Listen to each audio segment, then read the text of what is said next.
एक पिता की दर्द भरी कहानी। एक गांव में एक छोटा सा बच्चा था। उसके पिता तो थे लेकिन माँ की मृत्यु हो गई थी।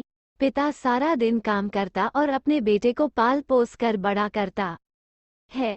वो सारे सुख अपने बेटे को देता है जो एक माँ दे सकती थी। उस पिता ने कभी कुछ नहीं मांगा, सिर्फ इतना ही मांगा कि मेरे बेटे को कोई परेशानी ना हो। दिन बीतते गए, बेटा पढ़ लिख कर अच्छा जॉब भी करने लगता है और वो शहर में रहने लगता है। कुछ दिन बाद वह अपने पिता से मिलने आता है और कहता है, पापा मुझे कुछ पैसों की जरूरत है। मैं चाहता हूँ कि शहर में ही जमीन लेकर अपना घर बना लूँ। पिता इस बात को सुनकर बहुत खुश होते हैं।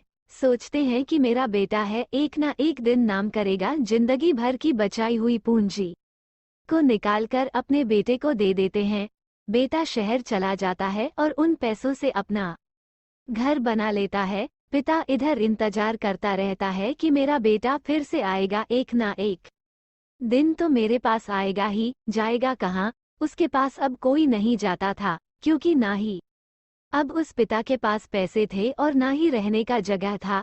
कुछ दिन बाद बेटा फिर लौटकर आता है और अपने पिता से कहता है, पापा अब आप दादाजी बनने वाले हैं। पिता को बहुत खुशी होती है। इस बात को सुनकर वह कहते हैं, तू मुझे मेरी बहू और पोता से कब मिलाएगा? बेटा कहता है, बस पापा थोड़े दिन और। पापा मुझे कुछ पैसों की जरूरत है, क्योंकि आजकल थोड़ा जॉब में खींच बीच हो रहा है, जिसके कारण से मुझे कुछ दिन के लिए सस्पेंड कर दिया गया है। पिता के पास कुछ नहीं रहता है देने के लिए, लेकिन फिर भी कहता है, अच्छा बेटा तू रुक, मैं अभी आया कुछ पैसों का बंदोबस्त करके। पिता बाद में महाजन से कुछ पैसे उधार लेकर अपने बेटे को दे देता है और बेटा पैसे लेकर शहर चला जाता है। बरसों गुजर जाते हैं। पिता सोचते हैं कि मैं तो अब दादाजी बन गया हूँगा, मेरा बेटा पता नहीं मेरे नाती को लेकर कब आएगा। फिर सोचने लगते हैं, समय नहीं मिलता होगा, इसलिए मेरा बेटा अभी तक आया नहीं, वरना आया जरूर होता। तब तक महाजन 2-3 आदमी को लेकर उस पिता के घर पर आता है और कहता है कि आपके वादे के मुताबिक मैं पूरे 3 महीने बाद आया हूँ अपने पैसे ले जाने। पिता कहते हैं, मेरे पास पैसे नहीं है देने के लिए। महाजन कहता है, जब पैसे देने नहीं थे तो आपने मुझसे उधार क्यों लिया? तभी पिता कहते हैं, ठीक है रुको, मैं तुम्हारे लिए पैसों का बंदोबस्त करके आता हूँ। और वहाँ के नज़दीकी अस्पताल में चले जाते हैं।